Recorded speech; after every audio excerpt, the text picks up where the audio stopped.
आता मी माझे हेअर जे ट्रान्सफॉर्म केलेले आहेत ना, ते केलेले आहेत हे प्रोडक्ट वापरून. हा मी होतो जवळपास 4 वर्षांपूर्वी आणि आता माझे केस तुम्हाला असे दिसत असतील बघा. मी कन्सिस्टंटली हे प्रोडक्ट मागच्या 4 वर्षांपासून वापरतोय सकाळ संध्याकाळ. या प्रोडक्टचं नाव आहे मिनॉक्सिडिल. तुम्ही कोणत्याही कंपनीचं मिनॉक्सिडिल घेऊ शकता 5%. आणि या कंपनीने या प्रोडक्टमध्ये मागच्या वर्षीपासून जवळपास 1% फिनास्ट्राइड पण ॲड केलेलं आहे. फिनास्ट्राइड काय आहे? फिनास्ट्राइड पण ब्लॉक करायला मदत करते आणि त्याच्यामुळे तुमचा हेअरफॉल थांबतो. मला असं वाटतं की तुम्ही ट्रीटमेंट सुरू करण्या अगोदर तुमच्या डर्मॅटॉलॉजिस्टला बोलून घ्या, कारण तुम्ही एकदा सुरू केल्यानंतर तुम्हाला हे आयुष्यभर लावावं लागतं. तुम्हाला अजिबात बंद करावं लागत नाही. तुम्हाला जेव्हा बंद करायचं आहे त्यासाठी पण वेगळी प्रोसेस आहे. बंद करता येतं असं नाही की तुम्हाला बंद करता येत नाही, ते पण त्याची पण वेगळी प्रोसेस आहे. ते डेफिनेटली 100% काम करतं. फक्त तुम्हाला रोज सकाळ संध्याकाळ हे लावावं लागतं. जसं तुम्ही जेवण करता, मेडिसिन घेता, तशी तुम्हाला सवय लावून घ्यावं लागते की भाई हे तुम्हाला अंघोळ झाल्यानंतर लावावंच लागणार आहे.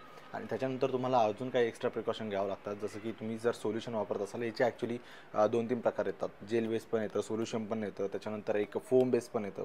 फोम बेस सगळ्यात चांगलं आहे, ते तुम्हाला दुसऱ्या व्हिडिओमध्ये सांगेल. बट याच्यामुळे तुम्हाला कॉन्टॅक्ट डर्मॅटिटिस पण होऊ शकतं. त्यासाठी तुम्हाला केटाकोनोझोलचा शॅम्पू पण वापरावा लागतो आठवड्यातून ॲटलीस्ट 2 वेळेस. सगळ्या गोष्टी असतात, त्याच्यामुळे म्हणतात की अगोदर डर्मॅटॉलॉजिस्टला बोलून घ्या. आणि तुम्हाला जर वापरायचं आहे तुम्ही डेफिनेटली वापरू शकता. कोणत्याही कंपनीचं घ्या तुम्ही. हे तुगेन कंपनीचं आहे, बट कोणत्याही कंपनीचं घ्या. फक्त तुम्हाला एक गोष्ट सांगतो, तुम्ही सुरू केल्यानंतर तुम्हाला आयुष्यभर हे वापरावं लागणार सकाळ आणि संध्याकाळ.